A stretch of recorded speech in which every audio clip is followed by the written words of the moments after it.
Oh, c'est l'heure du conteur. Oui, c'est l'heure du conteur. C'est l'heure du conteur. Bienvenue, chère auditrice et chers auditeurs. C'est moi, le conteur. Je suis sur le point de pousser la porte du royaume de la fantaisie.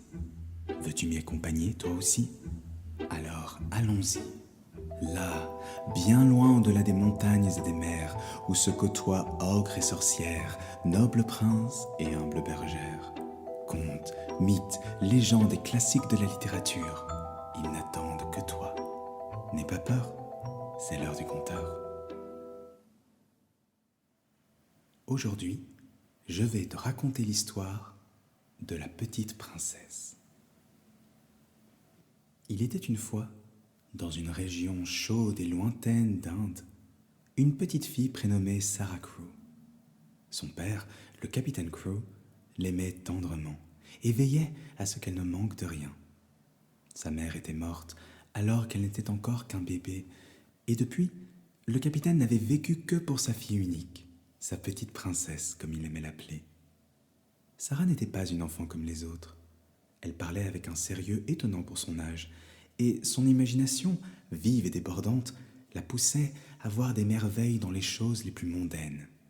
Elle inventait des histoires, faisait parler ses poupées comme si elles avaient une âme, et se plaisait à rêver de châteaux, de forêts enchantées et de ravissantes héroïnes.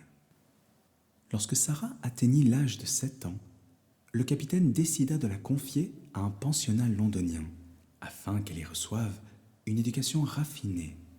C'est ainsi qu'un matin de brume, vêtue d'un manteau élégant et accompagnée de sa poupée Emily, Sarah franchit les lourdes grilles du séminaire de Miss Minchin, situé dans une rue grise et étroite, bien loin du soleil de son enfance. Miss Minchin, l'austère directrice, accueillit la fillette avec un sourire de façade. Elle avait appris que le capitaine Crew possédait une grande fortune et entendait bien rehausser le prestige de son école par la présence de sa fille. Elle lui assigna une chambre meublée avec goût et ordonna que l'on réponde à tous ses désirs. Sarah, pourtant, ne se comporta jamais en enfant gâté. Elle remercia Miss Minchin avec une courtoisie touchante et se montra toujours aimable envers les domestiques, les professeurs et ses camarades. Parmi les élèves du pensionnat, certaines l'admirèrent aussitôt. D'autres, plus jalouses, murmurèrent derrière son dos. Sarah, quant à elle, restait égale à elle-même, généreuse, dotée d'une imagination débordante et d'une noblesse qui ne venait ni des bijoux ni des rubans, mais de la bonté de son cœur. Son père, resté en Inde, lui écrivait chaque semaine. Dans ses lettres, il parlait de diamants, d'affaires florissantes et de l'avenir radieux qu'il construisait pour elle. Sarah les lisait encore et encore et les chérissait comme un trésor. Elle ignorait que bientôt, ses rêves allaient s'assombrir. Malgré le froid de Londres et la rigueur du pensionnat, les premiers mois de Sarah furent doux. Miss Minchin, soucieuse de ménager la précieuse pensionnaire, lui accordait tous les privilèges. Des vêtements somptueux, des livres et des jouets, et toutes sortes de friandises. Les autres élèves observaient avec curiosité cette petite fille si calme, si différente d'elle, toujours absorbée dans ses lectures ou ses rêveries. Sarah ne tirait aucune vanité de sa position au sein de l'établissement. Elle partageait volontiers ses douceurs, prêtait ses livres et offrait à chacune de ses camarades un mot aimable. Elle montrait une attention particulière aux plus jeunes, notamment Lottie, une fillette capricieuse et prône à des crises de colère effroyables que seule Sarah parvenait à calmer. Il lui suffisait de lui inventer une histoire de fées, de royaumes perdus ou de dragons assoupis, et l'enfant retrouvait le sourire. Une autre compagne, Ermengarde, devint son amie la plus fidèle. Elle était timide, peu brillante et souvent moquée. Mais Sarah la traitait avec respect, l'aidait patiemment dans ses leçons et ne riait jamais de ses maladresses. À ses yeux, chaque être humain méritait considération, même Becky, la jeune servante de cuisine, à qui elle parlait comme à une égale, en dépit de l'interdiction sévère de Miss Minchin. Mais ce qui rendait Sarah si singulière, c'était son imagination. Tout autour d'elle devenait matière à rêverie. Les murs gris du pensionnat se transformaient, dans son esprit, en tours de château. Le feu de la cheminée devenait brasier de dragon, et les chaises de classe faisaient office de trône. L'odieuse Miss Minchin était profondément irritée par le caractère doux et rêveur de Sarah. Elle se gardait pourtant bien de l'exprimer, de peur que son père en ait vent et la retire de son école. La directrice n'était pas la seule à voir la popularité de Sarah d'un mauvais œil. Lavinia, une jeune fille hautaine légèrement plus âgée que Sarah, se sentait menacée par l'intelligence, la bonté et la grâce naturelle de sa rivale. Elle ne manquait pas une opportunité pour se moquer ouvertement de ses histoires.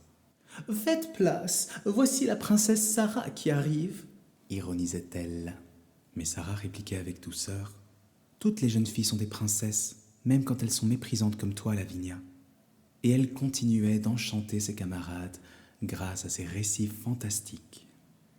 Par un matin de gel, alors que les dernières feuilles d'automne s'accrochaient encore aux branches, Miss Minchin reçut une lettre d'Inde. Elle la lut, pâlit, puis serra les lèvres avec dureté. Le capitaine Crew était mort. Une fièvre soudaine s'était emparée de lui. Quant à ses investissements dans une mine de diamants pourtant prometteuse, il n'avait rien apporté. Il laissait derrière lui une montagne de dettes. En quelques heures, tout bascula pour Sarah. Miss Minchin, livide, convoqua Sarah dans son bureau. D'un ton sec, elle lui annonça la terrible nouvelle. « À compter de ce jour, vous ne serez plus une élève au sein de cet établissement, » dit-elle froidement. « Je pourrais vous mettre à la rue, jeune fille, mais par charité, je vous garderai ici. Comme vous n'avez plus un sou, vous devrez travailler pour mériter votre pain. » Désemparée, Sarah ne répondit rien. Elle pensa à son père, à son sourire, à ses lettres, à sa tendresse, et comprit qu'il ne viendrait plus jamais. On lui retira ses vêtements élégants, ses livres et ses jouets, même la belle poupée Émilie. Quant à sa chambre, elle fut attribuée à Lavinia, qui ne manqua pas d'en faire grand cas devant la pauvre orpheline. Puis Miss Minchin la mena dans une mansarde glaciale, sous les toits, là où dormait Becky. Cette dernière fut profondément attristée par le sort de Sarah, mais fut bien incapable de l'exprimer. Cette nuit-là, Sarah ne put trouver le sommeil et pleura amèrement. À partir de ce jour, Becky et elle se répartirent les tâches ménagères de l'école de Miss Minchin. Sarah se levait avant l'aube, grelottante dans son grenier glacial. Puis elle descendait sans bruit pour allumer les feux, porter l'eau, cirer les bottines des écolières, laver les parquets et accomplir 1000 autres corvées. Ses doigts s'entaillaient, ses joues se creusaient, mais jamais elle ne se plaignait. Miss Minchin, quant à elle, se montrait plus dure envers elle chaque jour, comme si la résilience de Sarah l'offensait. Les écolières avaient reçu l'interdiction formelle de lui adresser la parole, mais dès qu'elles le pouvaient, Lottie et Ermengarde lui faisaient un petit signe pour l'encourager. Sarah leur répondait avec un triste sourire. Du reste, elle n'était pas vraiment seule. Becky devint sa complice. Le soir, leur pauvre grenier se transformait en palais somptueux, aux murs couverts de tentures et aux tapis soyeux. Transie de froid, elle se racontait des histoires fabuleuses, peuplées de princesses cachées et de royaumes oubliés. Sarah répétait sans cesse « Même si nous sommes vêtus de haillons et de chiffons, nous pouvons être des princesses. » Et cette pensée leur donnait du courage. Un matin, des meubles commencèrent à arriver dans la maison vide d'à côté. Peu de temps après, un homme frêle et pâle nommé M. Carrisford emménagea. Il avait vécu en Inde pendant de nombreuses années, mais était tombé gravement malade. Il avait amené avec lui un serviteur indien nommé Ramdas, ainsi qu'un petit singe de compagnie. Ramdas remarqua Sarah presque immédiatement. Il vit combien elle était gentille et combien elle souffrait. L'hiver succéda à l'automne. Alors que Sarah bravait courageusement la neige pour se rendre au marché, vêtue de ses guenilles, elle aperçut une petite mendiante, pieds nus, qui grelottait. Sarah n'avait que son quignon de pain comme déjeuner, mais elle le lui donna sans hésiter. La fillette la contempla avec un air bouleversé. « Es-tu un ange ?»« Non, mais une vraie princesse donne ce qu'elle a, même quand elle n'a presque rien, » lui répondit Sarah en souriant. Cet acte de générosité ne passa pas inaperçu.